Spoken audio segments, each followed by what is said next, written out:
ஏடிஎம்மில் பணம் எடுக்க போறீங்களா? மக்களே உஷார். மயிலாடுதுறை மாவட்டம் சீர்காழி அருகே பழையார் கிராமத்தைச் சேர்ந்தவர் மணிமொழி. இவர் புதுப்பட்டினம் தேசியமயமாக்கப்பட்ட வங்கியில் 8 சவரன் நகையை அடமானம் வைத்துள்ளார். அதனை மீட்பதற்காக தனது வங்கிக் கணக்கில் ரூபாய் 20,000 பணத்தை செலுத்துவதற்காக சீர்காழி பழைய பேருந்து நிலையத்தில் எதிரே உள்ள தேசியமயமாக்கப்பட்ட வங்கி ஏடிஎம்மிற்கு வந்துள்ளார். அப்பொழுது மணிமொழி தனக்கு வங்கி ஏடிஎம்மில் பணம் செலுத்த தெரியாததால் அருகில் நின்ற இளைஞரை தனது பணத்தை டெபாசிட் செய்து தருமாறு கூறியுள்ளார். அந்த இளைஞரும் பணத்தை பெற்றுக்கொண்டு முதலில் 2,000 ரூபாய் செலுத்தி வரவு வைக்கப்படுகிறதா என சோதனை செய்து பார்த்த பின்னரே மீதமுள்ள ரூபாய் 18,000 செலுத்தலாம் என கூறி மணிமொழியிடம் இருந்த ரூபாய் 20,000 பெற்றுக்கொண்டு 2,000 மட்டுமே மணிமொழி வங்கி கணக்கில் செலுத்திவிட்டு மீதமுள்ள 18,000 அந்த இளைஞர் மறைத்து வைத்துக்கொண்டு பணத்தை வங்கி கணக்கில் செலுத்திவிட்டதாக கூறிவிட்டு விரைந்து சென்றுள்ளார். அதன் பின்னர் மணிமொழி வங்கிக்கு சென்று தனது கணக்கை சரிபார்த்த பொழுது 2,000 ரூபாய் மட்டுமே வரவு வைக்கப்பட்டுள்ளதாகவும் மீதத்தொகை ரூபாய் 18,000 வரவு வைக்கப்படாமல் இருந்ததையும் கண்டு அதிர்ச்சி அடைந்துள்ளார்.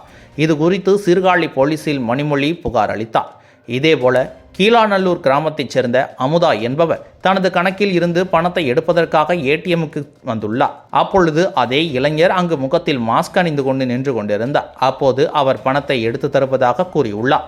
இளைஞர் தான் மறைத்து வைத்திருந்த வேறொரு கார்டை கொடுத்துவிட்டு வங்கியில் நெட்வொர்க் பிரச்சனை என கூறிவிட்டு சென்று விட்டார். அதன் பின்னர் மீண்டும் அதே ஏடிஎம்முக்கு வந்த இளைஞர் அமுதாவின் கணக்கில் இருந்த 23,000 ரூபாய் பணத்தை எடுத்துக்கொண்டு சென்று விட்டார். அமுதாவின் செல்போனுக்கு பணம் எடுத்த குறுஞ்செய்தி வந்ததை கண்டு அதிர்ச்சி அடைந்து வங்கிக்கு சென்று விசாரித்துள்ளார். பணம் எடுக்கப்பட்டது தெரிய வந்தது. இதனை அடுத்து அமுதா சீர்காழி காவல் நிலையத்தில் புகார் அளித்தார். இந்த இரு புகார்களையும் பெற்றுக்கொண்ட சீர்காழி போலீசார் வழக்கு பதிவு செய்து அங்குள்ள சிசிடிவி கேமராக்களை ஆய்வு செய்தனர்.